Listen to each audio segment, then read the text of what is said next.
अब एक बड़ी खबर आपको इस वक्त बता दें, अलकायदा के मॉड्यूल का खुलासा हुआ है। गुजरात एटीएस ने 4 आतंकियों को धर दबोचा है। 4 आतंकी जो कि गुजरात एटीएस के हत्थे चढ़े हैं। गुजरात से 2 आतंकियों की गिरफ्तारी हुई है। दिल्ली, नोएडा से भी एक आतंकी गिरफ्तार किए गए हैं।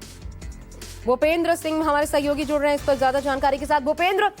क्या पता चला, इस खुलासे में क्या बताया गया है? 4 गिरफ्तारियां एक साथ, दिल्ली, नोएडा और 2 गुजरात।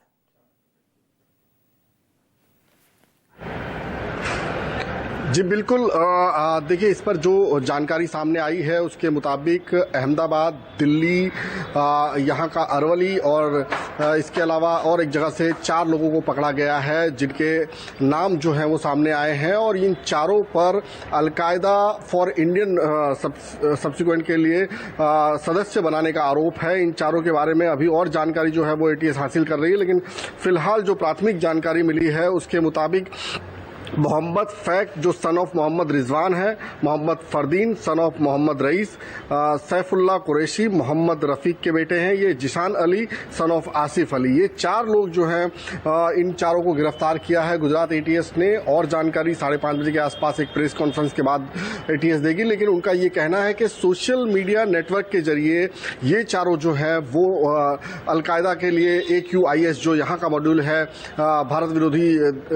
कृत्यों के लिए जो बनाया गया है उसके लिए ये लोग अपने सदस्य जुटा रहे थे, उसकी नेटवर्किंग कर रहे थे और अपने गैंग को जो है मजबूत करने की कोशिश कर रहे थे। और इनको अब ये तमाम आदेश कहां से मिल रहे थे और ये क्या कुछ नापाक हरकतों को अंजाम देने वाले थे, ये तमाम चीजें जो है वो एटीएस 5:30 बजे होने वाली प्रेस कॉन्फ्रेंस में खुलासा करेगा। लेकिन फिलहाल जो जानकारी सामने आई है कि एटीएस ने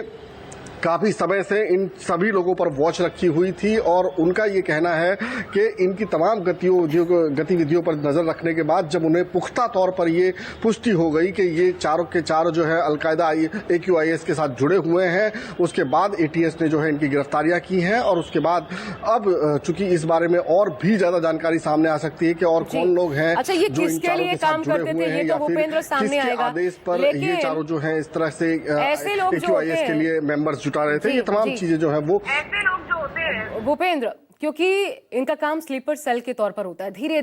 धीरे ये अपने साथ सदस्यों को जोड़ते जाते हैं। ये कितना बड़ा गैंग हो सकता है एक्सपेक्टेड भारत में, ये क्या बताया गया इसको लेकर? देखिए आपको याद होगा कि किस तरह से पहले जो है सिमी है या फिर बाकी जो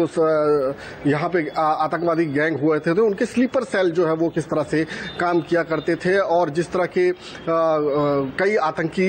हमले हुए हैं उसमें स्लीपर सेल की कितनी अहम भूमिका हुआ करती थी, क्योंकि ये लोकल मॉड्यूल थे जिनकी पहुंच लोकल होती थी, जो हमारे भीतर ही हम ही में से मिलजुल कर रहते थे और ये तक नहीं हमें अंदाजा होता था कि ये किस तरह की षड्यंत्र की रचना कर रहे हैं। ऐसे में अब चूंकि AQIS ने ऐसे ही लोगों को पकड़ा है जो यहीं पर रहा करते थे और ऐसे ही लोगों के बीच में घुल मिलकर रहा करते थे और वो अपनी नेटवर्किंग बना रहे थे सोशल मीडिया के जरिए, तो आप समझ सकती हैं कि किस तरह से ये खतरनाक साबित हो सकता था अगर कोई इस तरह की वारदात को ये अंजाम दे पाते या फिर अपने मकसद में कामयाब हो पाते। अभी तक ये साफ नहीं हो पाया है कि ये किसी हमले की साजिश कर रहे थे, किसी षड्यंत्र को रच रहे थे या फिर इस तरह की जानकारी जो है वो एटीएस अभी जुटाने में लगी हुई है। लेकिन इतना जरूर है कि AQIS जो है अलकायदा अपने आप में बहुत खतरनाक आतंकवादी संगठन है और उसके साथ जुड़े ये चारों सदस्य, जाहिर सी बात है देश के खिलाफ कोई न कोई ऐसा षड्यंत्र जरूर रच रहे होंगे या फिर उसका हिस्सा होंगे या फिर उसके लिए लोकल मदद मुहैया करा रहे होंगे। लेकिन फिलहाल ये तमाम जानकारी जो है वो एटीएस की प्रेस कॉन्फ्रेंस के बाद में ही सामने आ पाएगी। लेकिन इतना जरूर है कि ये चारों जो है बहुत खतरनाक साबित हो सकते थे, उसके पहले ही एटीएस ने इन्हें दबोच लिया है। ये चारों एक दूसरे के संपर्क में थे क्या भूपेंद्र, ये भी पता चला है? या अलग अलग इनको काम मिला था अलग अलग स्टेट्स में, उस मुताबिक ये अपना अपना काम कर रहे थे या फिर इनके बीच भी सूत्र था? देखिए, अभी तक जो जानकारी आई है वो इतनी ही आई है कि ये चारों जो है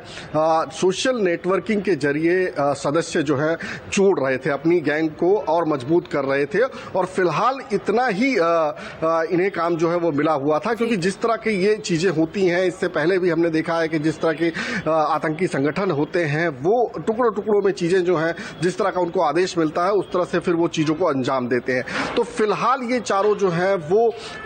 AQIS के लिए सदस्यों को जोड़ रहे थे, उस संगठन के साथ सदस्यों को जोड़ रहे थे। इतनी जानकारी जो है ATS ने मुहैया कराई है। उसके बाद अब इनकी पूछताछ में और क्या कुछ निकल कर आता है कि ये किस तरह से क्या इन्होंने कहीं का दौरा किया था, क्या इन्होंने कोई ट्रेनिंग ली थी, क्योंकि इससे पहले जितने भी इस तरह के कई आतंकी पकड़े गए हैं या तो उन्होंने पाकिस्तान का दौरा किया होता है या फिर उन्हें किसी तरह की ट्रेनिंग दी गई होती है या फिर किसी और